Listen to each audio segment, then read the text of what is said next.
उस्मान डार साहब ने पहले पाकिस्तान तहरीक इंसाफ का सियालकोट से सफाया कराया। 9 मई की जो डर्टी गेम है उसके मैन ऑफ द मैच जो हैं वो इमरान खान है। ना तो सियालकोट के अवाम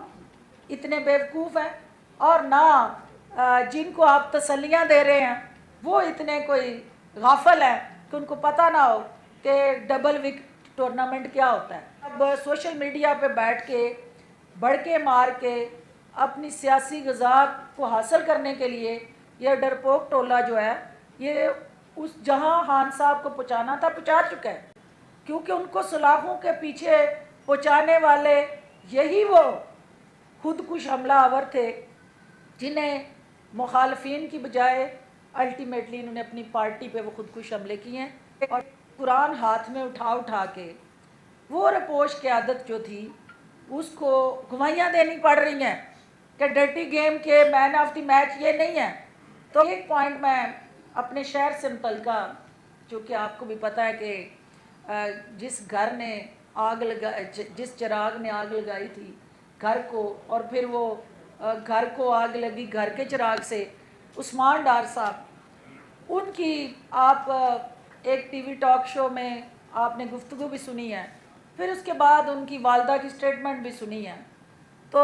उस्मान डार साहब ने पहले पाकिस्तान तहरीक इंसाफ का सियालकोट से सफाया कराया। 2018 के इलेक्शन में एक सीट भी एमएनए की पीटीआई सियालकोट से ना जीत सकी। 11 एमपीए की सीटों में से सिर्फ एक सीट एमपीए की जीती जा सकी, 10 सीटें पीटीआई हारी। उसकी वजह सिर्फ स्ट्रीट बॉयज़ की अपनी ज़ात के साथ जुड़ी दिलचस्पी थी और अपनी पार्टी के अंदर पार्टी बना के जो सियासत हो रही थी वो खींचातानी, वो पार्टी के अंदर जो रिफ्ट्स थी वो अल्टीमेटली 2018 में पीटीआई का सियालकोट से सफाया करने का बायस बनी। अब जब खान साहब के साथ या चेयरमैन पीटीआई के साथ उन टीनेजर्स अंडर 19 और स्ट्रीट बॉयज़ ने उनको हावी हो के जिस तसादम के बयानिए की तरफ माइल किया और उनका भी तीला नहीं रहने दिया, अब वो वादा माफ गवाह बन के वो कह रहे हैं कि 9 मई की जो डर्टी गेम है उसके मैन ऑफ द मैच जो हैं वो इमरान खान है। ये मैं नहीं, वो उन्होंने कहा है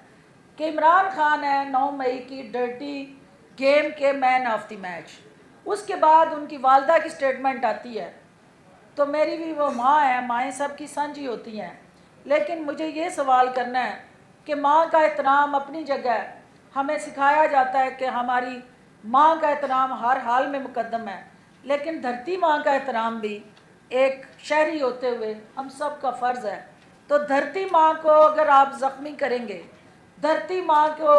लहूलुहान करेंगे, धरती माँ का वजूद और उसका जो अपनी एहसास और वक़ार और तशख़्ख़ुस है उसको मलियामेट करेंगे, तो फिर दूसरों की माँओं की इज़्ज़त का तक़द्दुस जो है वो उसके ऊपर भी सवालिया निशान आता है। और विकेट के दोनों तरफ खेल के आप एक तरफ एक बयानिया लेके चल रहे हैं, दूसरी तरफ दूसरा बयानिया लेके चल रहे हैं। तो विकेट की दोनों तरफ खेलने वाले जो हैं वो कभी ना सियासी महाज पे और ना खेल के मैदान में कामयाब हुए हैं, क्योंकि आपको कोई एक पोल चुनना पड़ता है। आपको पता होना चाहिए कि आपका पोल कौन सा है जहां आपने गोल डालना है। तो आप इस वक्त ग्राउंड के दरमियान में खेल के पोल के मुंतज़िर हैं, तो ये यकीनन ना तो सियालकोट के अवाम इतने बेवकूफ़ हैं और ना जिनको आप तसल्लियाँ दे रहे हैं वो इतने कोई गाफिल हैं कि उनको पता ना हो कि डबल विकेट टूर्नामेंट क्या होता है। तो डबल विकेट टूर्नामेंट जो है वो डार फैमिली जो खेल रही है, मैं और मेरी तमाम जो टीम है वहाँ और इवन के पाकिस्तान भर के अवाम ये समझ रहे हैं कि इस वक्त के हालात में जो चीज़ें चल रही हैं, उसके बाद एक इंटरेस्टिंग चीज़ कि कुरान हाथ में उठा के वो रपोश की आदत जो थी उसको गवाहियाँ देनी पड़ रही हैं कि डर्टी गेम के मैन ऑफ द मैच ये नहीं है। तो फिर क्यों आपको वो कुरान उठाने और कस्में देने की ज़रूरत पड़ रही है इसका मतलब है दाल में कुछ काला है। क्योंकि अगर आप सही हैं, आप को कोई ख़तरा नहीं, कोई आपने गलती नहीं की, आपने कोई ब्लंडर्स नहीं किए, तो आप क्यों छुपे हैं, क्यों रपोश हैं, सीना तान के आएँ और कानून का सामना करें। कानून रिलीफ भी दे रहा है, जो लोग बेगुनाह हैं उनकी ज़मानतें भी हुई हैं। तो लिहाजा ये अब सोशल मीडिया पे बैठ के भड़के मार के अपनी सियासी गज़ा को हासिल करने के लिए ये डरपोक टोला जो है ये उस जहां खान साहब को पहुंचाना था पहुंचा चुका है। क्योंकि उनको सलाखों के पीछे पहुंचाने वाले यही वो खुदकुश हमलावर थे जिन्हें मुखालफिन की बजाय अल्टीमेटली इन्होंने अपनी पार्टी पे वो खुदकुश हमले किए हैं और पार्टी का तहस नहस फेर के अब ये इमरान खान के उस बयानिए को वादा माफ गवाह बन के मलिया मेट कर रहे हैं।